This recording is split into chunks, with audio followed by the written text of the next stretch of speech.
Good evening and welcome to our 8th installment of Kingston's Buried Treasures. The subject tonight is very appropriate. The subject tonight is John Vanderlyn.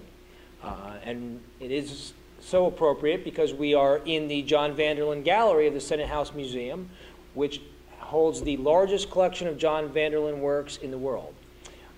And our presenter tonight is Joe Tantillo. And again, we are incredibly fortunate to have Joe as our presenter because not only is Joe an artist and has a unique appreciation of John Vanderlyn, but Joe is also the visual representative of Kingston's Buried Treasures. All of our visual media is created by Joe. Joe created our logo, Kingston's Buried Treasures. Joe has created all of our flyers, which many people have seen and come to our presentations as a result of. So Joe is truly an artist. He is probably the most integral part of Kingston's Buried Treasure, and we are proud to have him here tonight to present on Kingston's most famous painter, John Vanderlyn. Joe? Well, thank you very much for that great introduction, Paul. And what I'm going to be talking about tonight has to do with the room we are in. The room we are in has many of the artifacts of John Vanderlyn, and it is also organized in a certain way that most people wouldn't realize if they were here. It starts in the back of the room and at his earliest work, and it slowly works you through the years of his life and the important things that happened to his life, all the way around the room till we get to the back, which is at the end of his life. So I'll be showing pictures in my presentation that are drawn from the pictures that are on the walls of this room. One of the more interesting pictures that I'm showing in this introductory slide is the portrait of John Vanderlyn, which is in the lower left-hand corner.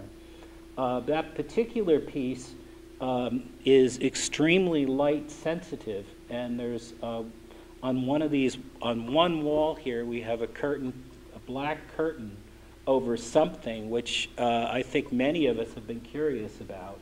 This is what's behind it. It's a miniature that was done around 1801. Vanderlyn is about 20 years old, and he did many miniatures, but this one happens to be light sensitive. When I acquired this picture, I actually did something that I wasn't supposed to do. After Dina Preston, and I want to thank her, she's the person I worked with here, had told me about how light sensitive this was, she showed me the work behind the curtain, and I, just through some instinct, I took my camera and I used my flash, which was actually not a very good thing to do, but Dina said that it wouldn't hurt anything, so we were okay on that score. Moving along, these are the early years.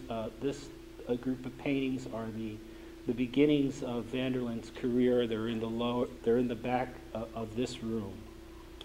Each of the walls of this room we are in tell an episode in the life of a very famous artist. Although he had difficulties in his pursuit of the art he loved, he nevertheless soared to great heights. He may not have been financially successful, but his work, especially his portrait work, brought him from rural Kingston, New York, to Paris, Rome, and London, and to the attention of the most prominent people in this country and the world. What we're looking at in the back part of the room is early life and his first paintings. Now a little bit about him. John Vanderlyn was born on October 16, 1775 in Kingston, New York, the son of Nicholas Vanderlyn and Sarah Tappan, and the grandson of Peter Vanderlyn, also a painter who lived in Holland and then came to America. And John Vanderlyn first lived on the north side of John Street, where John Street intersects Wall Street. And if we go back into our history, Wall Street did not continue past where that X is on the map. It ended there and was extended later in the 1800s, later 1800s. Now, his house was located approximately at that intersection of John Street and Wall Street, and it was burned by the British in 1777, and it was never rebuilt. However, he lived in a lean-to made in the kitchen part of the house. Amazing. Over time, this was made more permanent, but it was cramped quarters. He received his early education at Kingston Academy, where he excelled.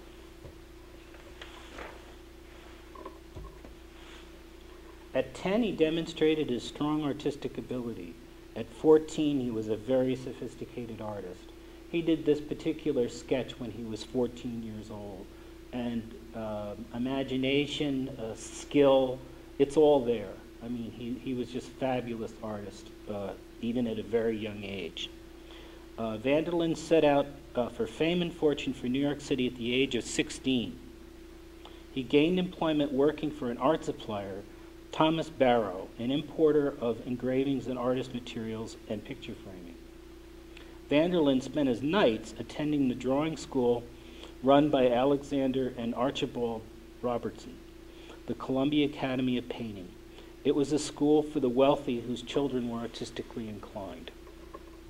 Very, very important man in Vanderlyn's career, Aaron Burr. At his day job, Vanderlyn met Gilbert Stuart, who was a customer of Barrow's store. It was there that Gilbert Stuart left off 2 paintings to be framed, one was of Aaron Burr. Vanderlyn requested permission to copy the 2 paintings, and it was granted. At that time, it was not unusual for a master, if he saw some potential in a student, and a student asked him if he could copy his work, it was not a big deal for him to say yes. It was how, it was an apprenticeship system. It was how people learned how to get better. And Aaron Burr did indeed get better. In 1795, he left New York City and came back to Kingston with the portraits, which he sold. The Burr portrait was purchased by U.S. Congressman Peter Van Gasbeck, a friend of the then U.S. Senator Aaron Burr. Burr had heard of the quality of these portraits and was so taken by Vanderlyn's potential that he concluded he should support this talented young artist.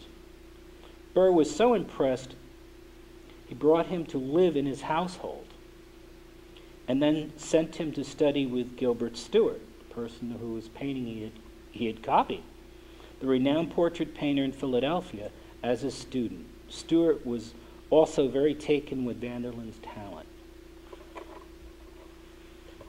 Okay, in 1796, Vanderlyn was again allowed to make copies from some of Stuart's work, including George Washington.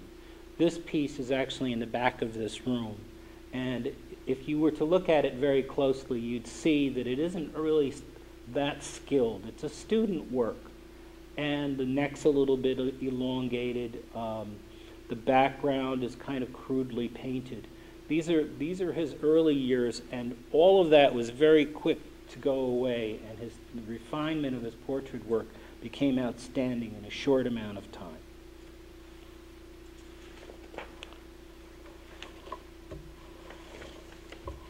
He also learned the art of painting miniatures during this time period. In 1801, he made the miniature of the Eye of Theodosia, Burr's daughter.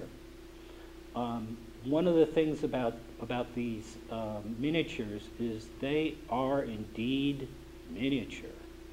The piece to the right is probably 1.5 inches wide. The Eye of Theodosia is smaller than a dime. This had a particular interest. People liked to have these miniatures, and especially these eyes were very popular for a pretty short amount of time in history. But it was just at the time when Vanderlyn was around, and it was something that he did master.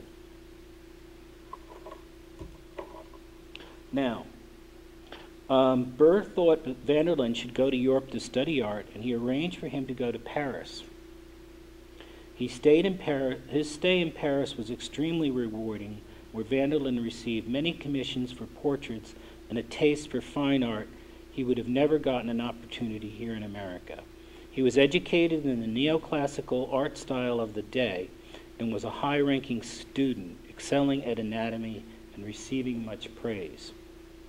This is where we're really within just a few years of what we just saw with the Washington piece, and this is so much of an incredibly better portrait.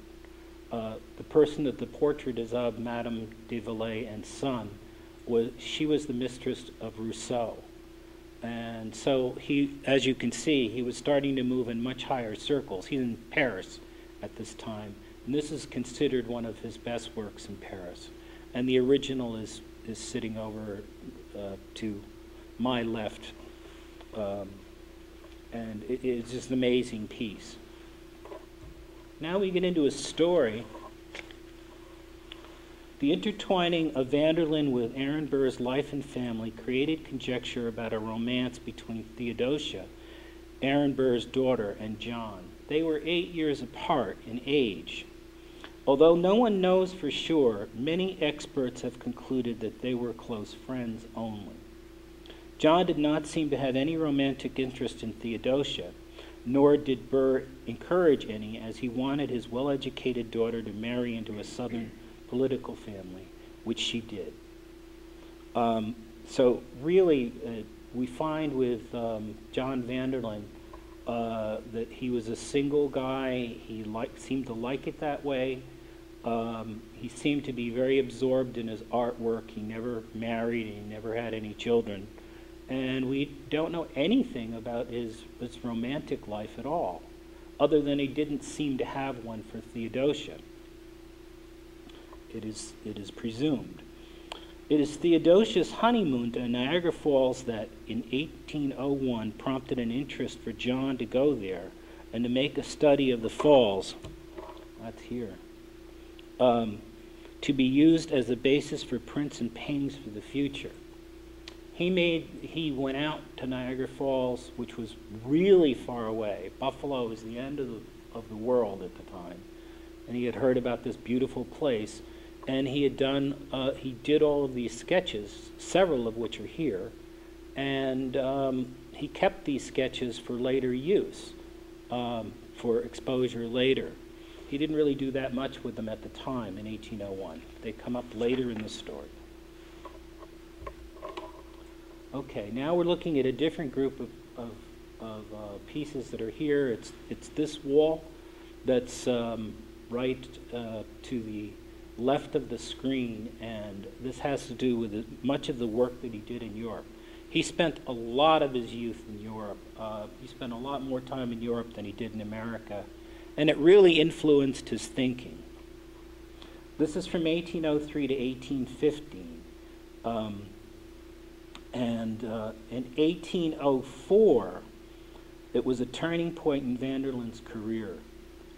As a result of the ill-fated duel between Aaron Burr and Alexander Hamilton, Burr was tried for treason and went into exile to Paris. Support for Vanderlyn's career began to fade as Burr was now out of favor and commissions were drying up. So Burr had a duel with Alexander Hamilton, that's well known.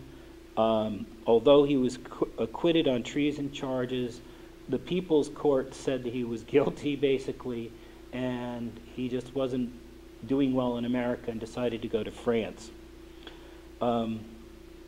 Burr's reputation was tarnished forever. Burr and Vanderlyn remained friends in France, and Burr encouraged Vanderlyn to return to America. He thought that he had a bright future still ahead of him, and that he should put his association with him behind him and just go on to do great things in America. Vanderlyn disagreed and wanted to stay in Europe, so Vanderlyn decided to stay in Europe and continue with his education and some other things that he did. This was along the lines of neoclassical art.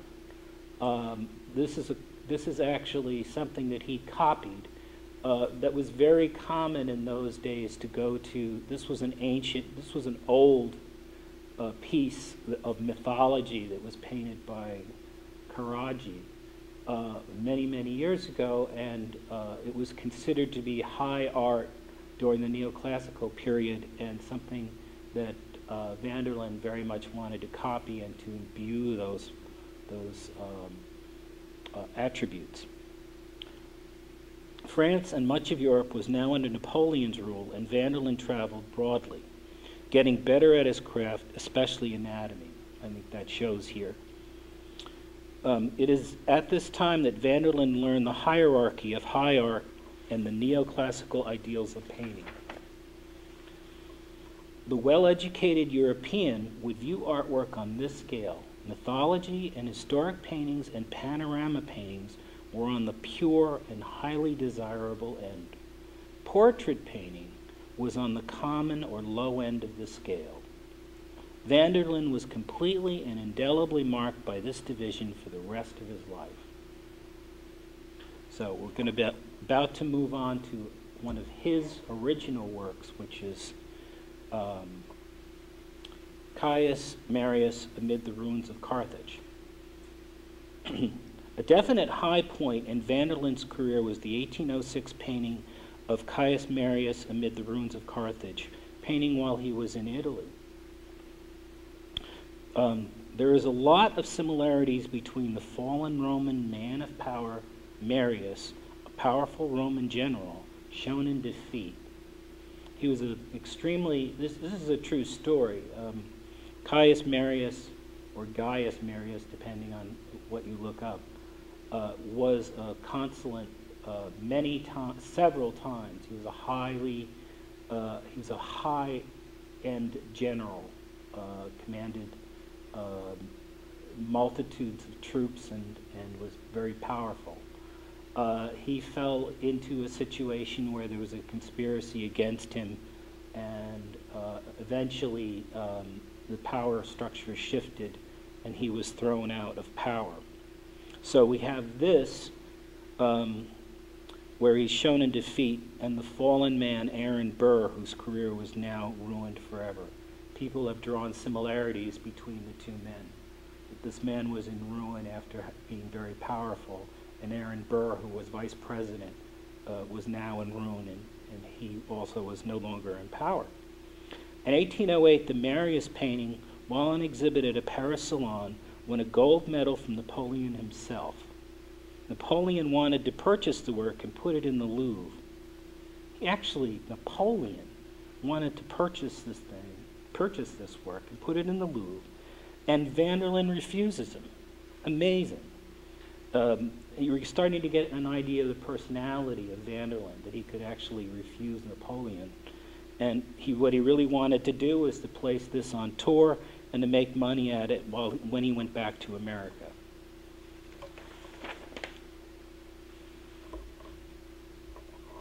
Another major work to be completed at this time was based on a Greek myth and was another success for Vanderlyn.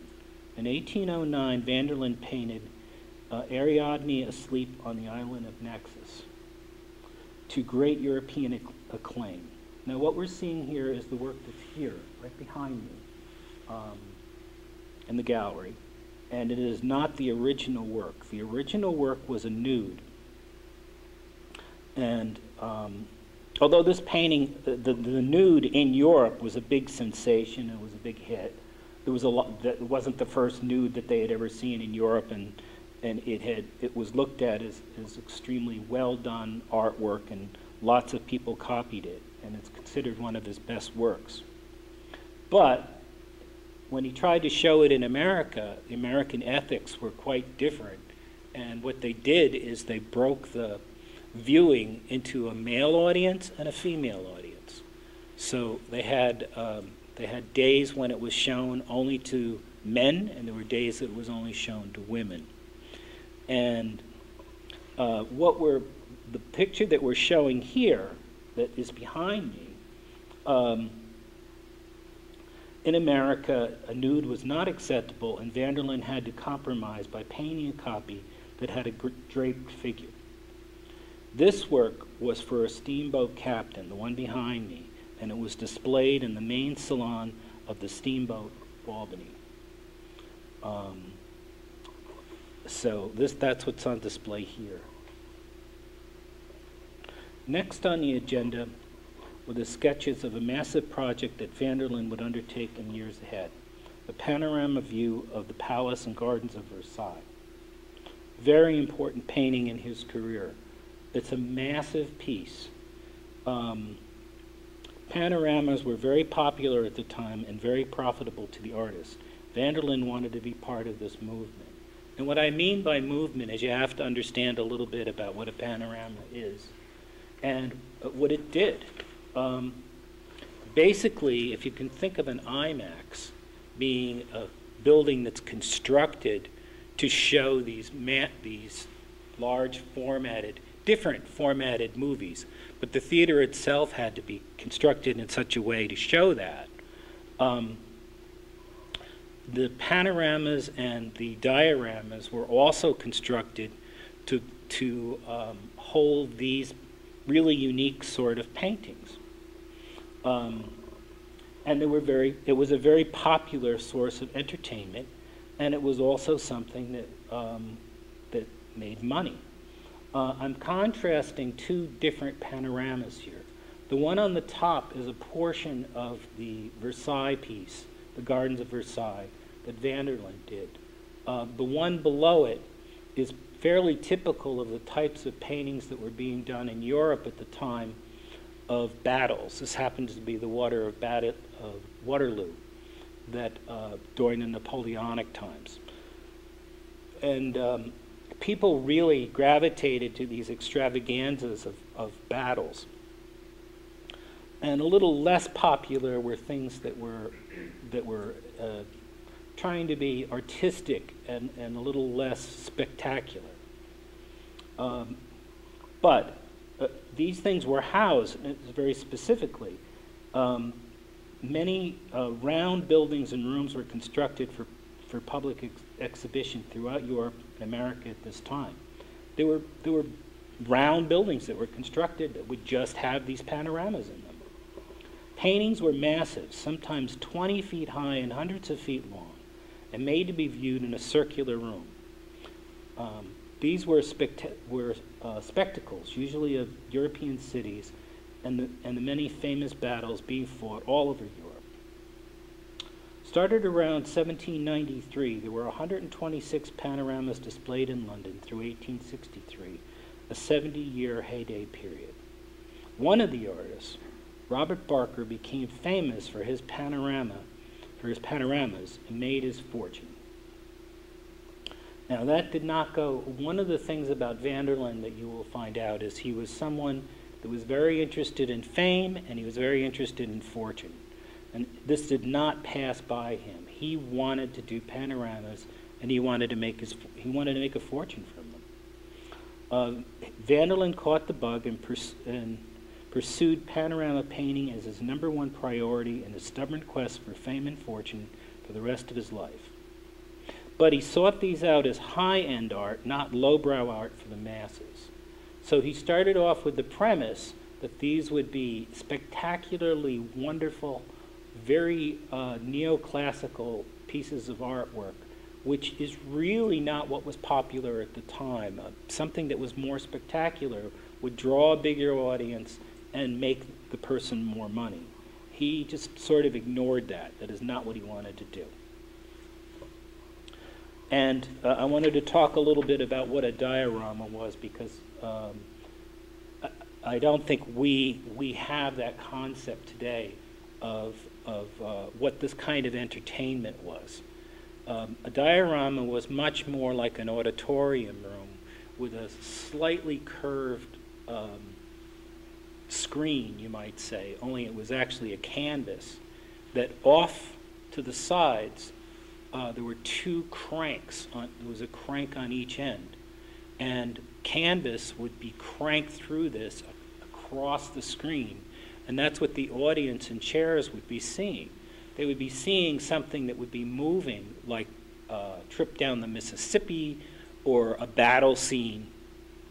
And To add to the spectacular, they would have battle scene types of props strewn across the stage, and then they would also have the sounds of artillery and other sound effects going on. So what are we actually talking about? We're talking about something that is pre-motion pictures. And if you think about why people go to the motion pictures, they don't necessarily go as if they're going to a gallery to see some spectacular piece of art.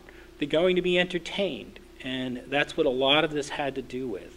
And that's what dioramas were about, along with panoramas, which were static, round pieces where you'd sit in the middle. You'd sort of get mesmerized by being somewhere else. But they were very quiet affairs. Okay.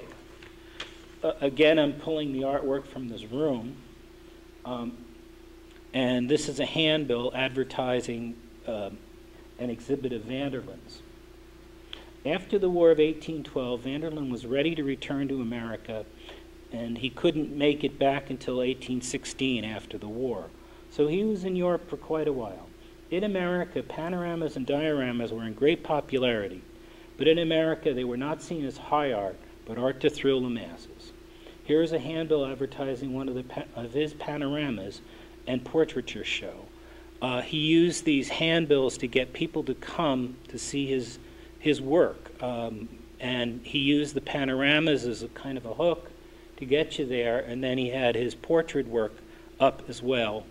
In this case, he actually had on display his Ariadne and his Caius Marius piece for people to see here.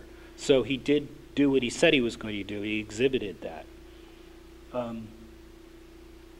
One of Vanderlyn's greatest achievements was a panorama which is now on permanent display at the Metropolitan Museum of Art in New York. A scale version of combined sketches for this work are seen in the lobby of the Senate House. As you walk into the Senate House, they've designed it so that it's a round space and it duplicates to a certain degree, a much smaller scale. With Vanderlyn's sketches, the Rotunda that was eventually built to house his piece that he did, and later on it was picked up in the Museum of Museum of Art in New York City.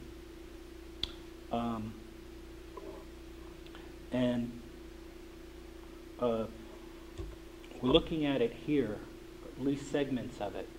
You get an idea of the scale in the middle picture. There are two dark figures of people that are sitting, and you can get some idea of the scale of the piece. It's actually massive. 2 years after returning from Europe, between 1818 and 1819, Vanderlyn painted this Palace and Gardens of Versailles. It's 169.5 inches long. It's a circular canvas and a master achievement. It's actually the length, it's a little bit longer than 3 tractor trailers. If you took those and made those into a circle, that's how big this piece is. So it's pretty remarkably big.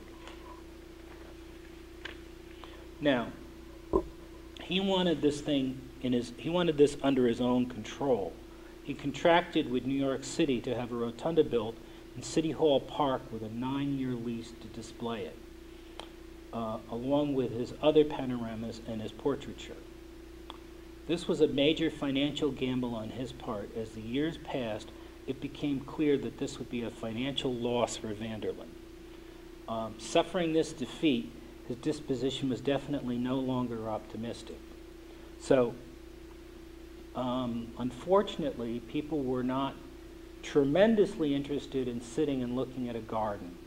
That's what it kind of came down to. That's not the way the American audience behaved. They wanted something spectacular to look at. And he charged admission to this, and just didn't come up to what his lease was. So he was losing quickly time and money, and it wasn't looking good for that lease. So John Vanderlyn had now turned into a very bitter, unpleasant, and stubborn person. He might also be defined, you might also define him as a prima donna. I'll get into that in a little while. As early as 1822, his bad disposition became so apparent that he was advised to, quote, imbibe daily a reasonable quantity of strong beer because it made him easier to deal with. So it was noticed that his disposition was, let's just say, arrogant, I think would be a good word. And one of the examples of that is James Audubon, the naturalist who did all of our birds. A wonderful, incredible collection, beautiful art, done in James Audubon's own style, which Vanderlyn, he came to Vanderlyn. He wanted Vanderlyn to critique his work, just an honest critique.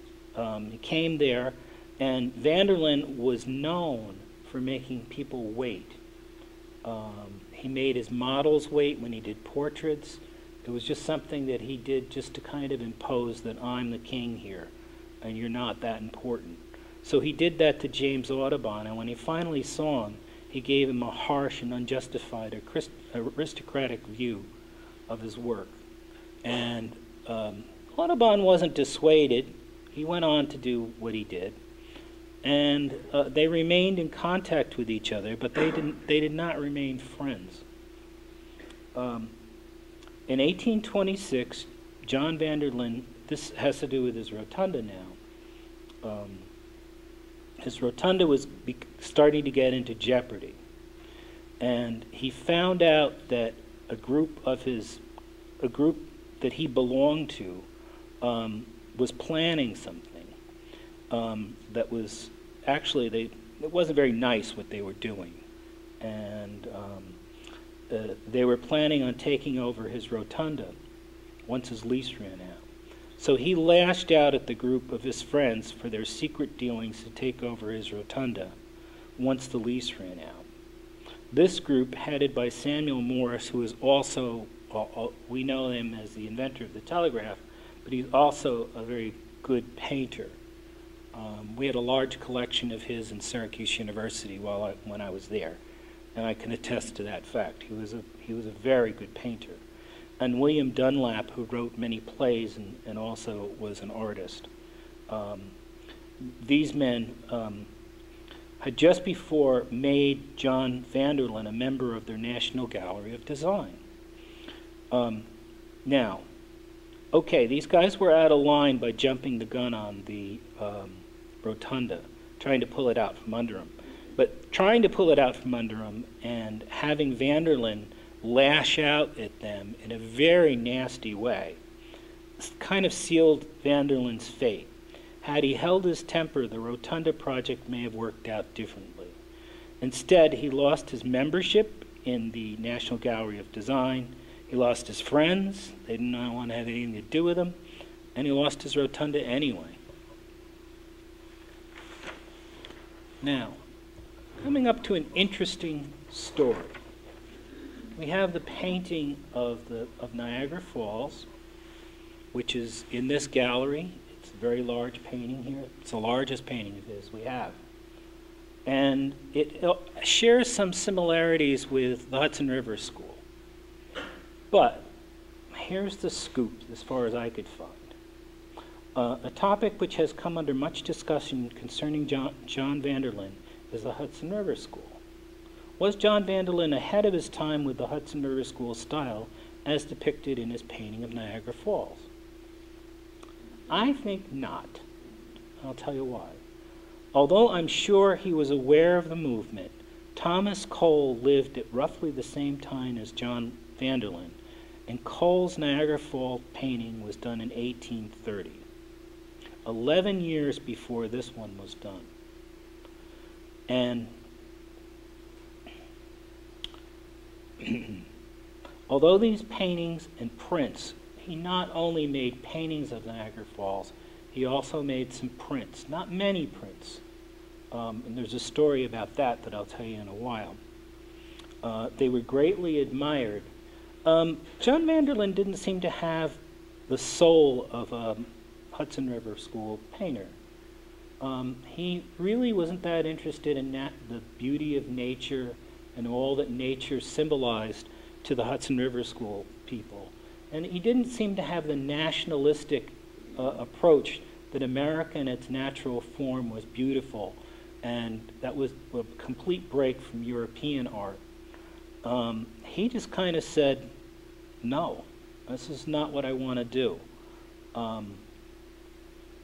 So he was quick to dismiss this natural beauty direction, and he went right back to his historical painting pursuits of the neoclassical style.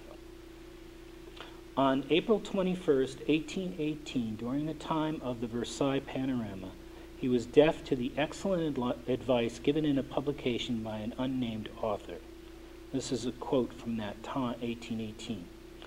Although it is not to have been expected that Mr. Vanderlyn would have left the high department of historical painting in which he is so eminent to devote his time to the more humble, though more profitable, pursuit of painting cities and landscapes, this type of art would not only be highly national and popular, but exceedingly profitable. End of quote. This article suggests that John Vanderlyn was barking up the wrong tree, trying to impose European neoclassical art on Americans whose education and tastes were not interested in this old world style. The American people, however, had different tastes, like the Hudson River School, among others, that John Vanderlyn refused to pursue, which would have gotten him much further ahead with both fame and fortune. So he just ignored it. He ignored an entire market which was ready and willing to accept it, but he just didn't want to do it. He had been in Europe for a very long time, and it really influenced how he pursued his artwork. So one of the things that he's very famous for, and I think most famous for, and something that he himself didn't give enough credit to, was his portrait work. And we're looking at two pieces that are pretty typical of his portrait work, his sophisticated portrait work. They're directly behind me on this mantle here. And one of them is of his niece, that's Jane Elijah Vaughan, that's to the left. And the other one is of Mary Harrison Sudan. And she is the wife of the Honorable John Sudan, lawyer and member of the State Senate in Kingston. Now, one of the reasons that I think patrons sought him out, or he sought patrons out, was, first of all, they had to be fairly well off, and also people that could help him. He did utilize people that could help him with his career. John Sudan, the husband of Mary, was a lawyer, and he used one of his paintings. He actually used the Caius Marius painting as collateral for a loan.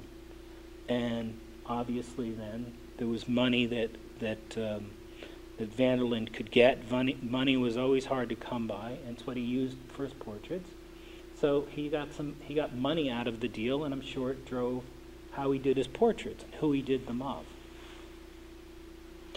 So we do know that John Vanderlyn kept stubbornly pursuing his neoclassical historical painting artwork plans, but in reality he was mostly forced to paint portraits for a living and exhibited other people's panoramas and was just treading water and getting more bitter. So he didn't feel as though he was getting ahead doing this kind of work, where we see this now as his strongest point. One idea that did come to fruition was a painting commissioned by the U.S. Congress. This is extremely important. Now, we're looking at the back of the room we're in right now, and these really are just sketches and some fragments of pieces from one of his most famous and most ambitious works. In 1836, he was asked by Congress to paint one of the murals for the Capitol building, Rotunda in Washington, D.C. Now, we can see some details of what's back there. These are sketches that he did for this piece for Washington, D.C. What was it?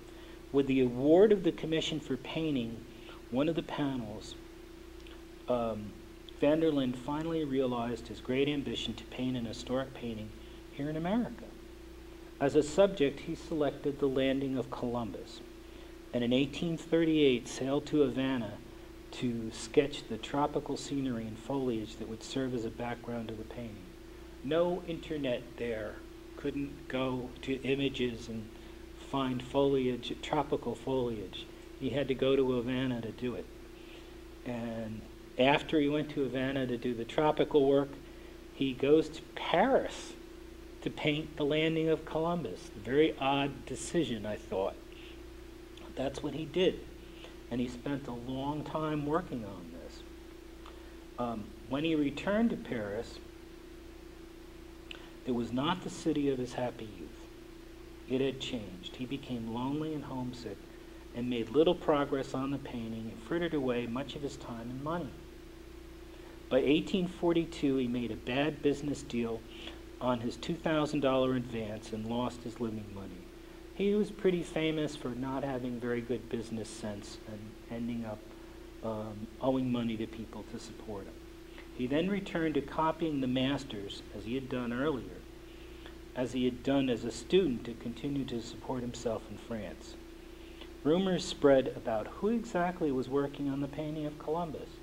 Time's going on. What is happening with that? This is the painting of the landing of Columbus.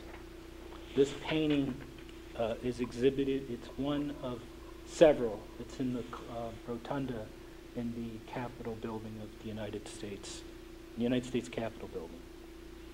It was rumored that he did not paint the work, but left it up to his French assistant to do the painting.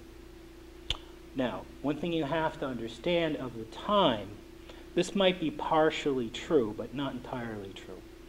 It is a common practice and tradition for master artists to do the planning, to have assistants do more mundane parts of a work. Oftentimes, painting the sky was a pretty mundane task, or painting the scenery in the background, the plants or something. Maybe there was someone in his crew that was good at that. He let them do it. It's done on murals today. It's just a common way of working. But people were not buying into that. People thought that he wasn't doing any of it. And that was the rumors that were spreading. Too much time was going by. Americans still doubted how much personal attention Vanderlyn had put into this work. And so he came under attack for his actual participation in the work at all. Today, we have accepted this as an original Vanderlyn. But at the time, Vanderlyn had to defend himself as best he could. It took 10 years for him to complete this painting. He struggled. He really struggled with this. When he returned to America, there was very little interest in it, which was a huge disappointment. For some reason, it just didn't capture anyone's imagination at the time. And people just sort of ignored it. It did not have the impact that he wanted.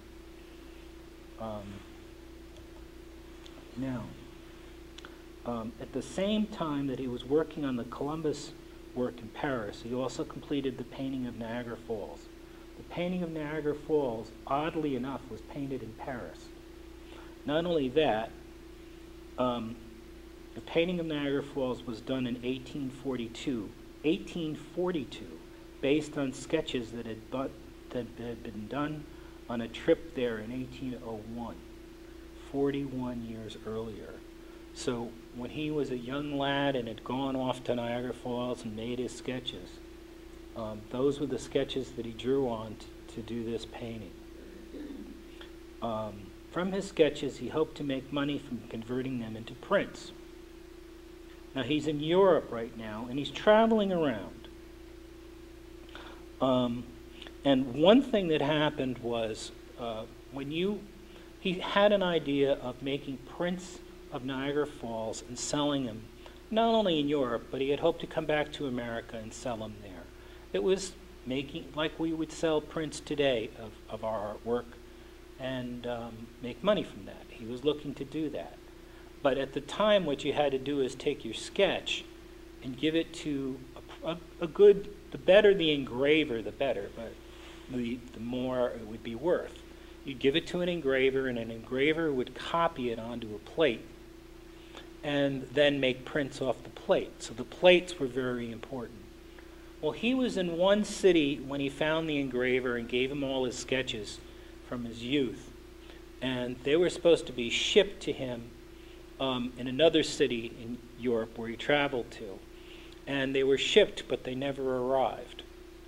And this was a sizable collection, something that really was important to Vanderlyn at the time. And he spent several years trying to hunt those plates down without any luck. So he was completely out of luck with that whole idea. He had to give it up because he just didn't have them. So it never became a reality. Okay, so we're getting now into his late years. He had some tremendous ups. I mean, if Napoleon wanted to put his work in the Louvre, his work was admired. His portrait work was without any hesitation some of the best portrait work. And that is also indicated by the kinds of people that hired him. He did several presidents, including Zachary Taylor, which was at the end of his life. He died in 1852, so we're getting close here. It did not take long for John Vanderlyn to spend the remaining money he had made from the Columbus project, and until the end of his life he remained impoverished. In 1850 he painted one final important portrait. He's back in America now. He's returned to America. The important portrait of President Zachary Taylor. Stubborn as Vanderlyn was, he was also a visionary.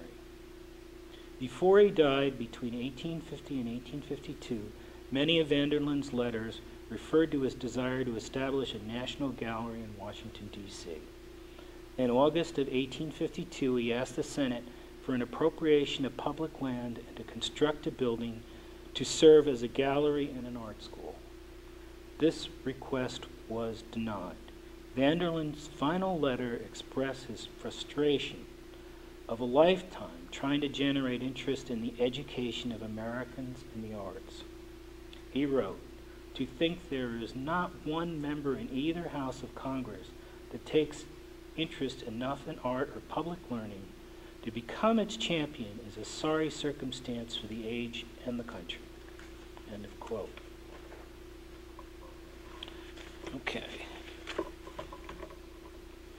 Okay, we are now at the end of Vanderlyn's life. In September 1852, he at last returns to Kingston. He borrowed money to rent a room at a Kingston hotel where, on September 23rd, 77-year-old John Vanderlyn died a bitter man and an impoverished man. He was buried in Wiltwyck Cemetery. And I just learned that that his monument was funded by devotees of John Vanderlyn. They put together the money for his monument. So, because he was that poor. Now, we're going to go on to just the man and some of his accomplishments. This room contains many hidden and buried treasures left by the highly talented John Vanderlyn. His accomplishments were many. He painted portraits of the most famous people of his time, including George Washington for the U.S. House of Representatives, James Monroe, John C. Calhoun, Governor Joseph C. Yates, Governor George Clinton, which I understand is a stunning painting in Albany, Andrew Jackson, and Zachary Taylor. Just gives you some idea of the scope of who he painted. He also exhibited panoramas and had a rotunda built in New York City, which displayed panoramas of Paris, Athens, Mexico, and one of his greatest achievements, his own Versailles Gardens. Vanderlyn was the first American to study in France instead of in England. His accomplishments are undeniably many, and he was a great talent in his time. After his death, his work, The Landing of Columbus, which is one of the panels displayed in the United States Capitol building, was transferred as an engraving in 1875 to a U.S. currency $5 bill and to 2 stamps, a 15-cent stamp in 1869 and a 2-cent stamp, which was the common stamp of the time, so it was well seen, in 1892. At long last, there was confirmation of his historic work. We view Vanderlyn today as a great talent and an artist who dedicated his life to educating his audience. And that's the end of my presentation.